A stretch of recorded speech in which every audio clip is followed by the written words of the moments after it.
ಈ ಮಟ್ಟದಲ್ಲಿ ಆಗ್ಬಿಟ್ಟು ಈ ನಮಗೆ ಈ 16 ವರ್ಷದಲ್ಲಿ ಇನ್ಯಾರು ನಮ್ಗೆ ಗೊತ್ತೇ ಇಲ್ಲ, ನಾವು ಪಿಕ್ಚರ್ ನೋಡಲೇ ಇಲ್ಲ. ಇವರು ಯೋಗ್ಯತೆಗಳು ನೋಡ್ಬಿಟ್ಟು ಈ 3 ಇಡಿಯಟ್ಸ್ ಅಂತ ನಾನು ಹೇಳ್ತೀನಿ, ಅವ್ರ ಹೆಸರುಗಳು ಹೇಳೋದು ಬೇಡ.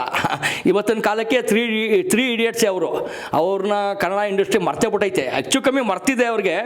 ಕನ್ನಡ ಇಂಡಸ್ಟ್ರಿನೇ ಸುಟ್ಟೋಗಿದೆ ಅಲ್ಲಿ, ಇನ್ನೇನಿಲ್ಲ. ಇವರು ಆಮೇಲೆ ಒಂದು ಚಲನಚಿತ್ರ ಒಂದು ಇದಿದೆಯಲ್ಲ ಸರ್, ಅದು ವಿಷ್ಣುವರ್ಧನ್ಗೆ ದೊಡ್ಡ ಮೋಸ ಮಾಡಿದ್ದೆ ಚಿತ್ರ, ಇದು ಫಿಲಿಮ್ ಚೇಂಬರ್. ಅವತ್ತಿನ ಕಾಲದಿಂದನೂ ಇವತ್ತಿನ ಕಾಲದವರೆಗೂ ತುಂಬ ದೊಡ್ಡ ಅನ್ಯಾಯ ಮಾಡಿದ್ದು ಅಂದರೆ ಆ ಫಿಲಿಮ್ ಚೇಂಬರೇ ಸರ್. ಎಷ್ಟು ಕಿರುಕುಳ ಕೊಡ್ಬೋದೋ ಅಷ್ಟು ಕಿರುಕುಳ ಕೊಡ್ತಿದ್ದು ಆ ಫಿಲಿಮೇ. ಆ ಒಂದು ಸ್ಥಾನ ಬೇಕಲ್ಲ, ಕೇಂದ್ರ ಸ್ಥಾನ. ಅಲ್ಲಿ ಯಾರೋ ಒಬ್ಬ ಈ ಮುಸ್ರೆ ಗೋವಿಂದ ಅಂತ ಹೇಳ್ತಾರೆ, ಮುಸ್ರೆ ಗೋವಿಂದ, ಸರಾಯಿ ಗೋವಿಂದ ಅಂತಾರೆ. ಅದು ನಾನು ಬಿಡಿಸಿ ಹೇಳೋದು ಬೇಕಾಗಿಲ್ಲ.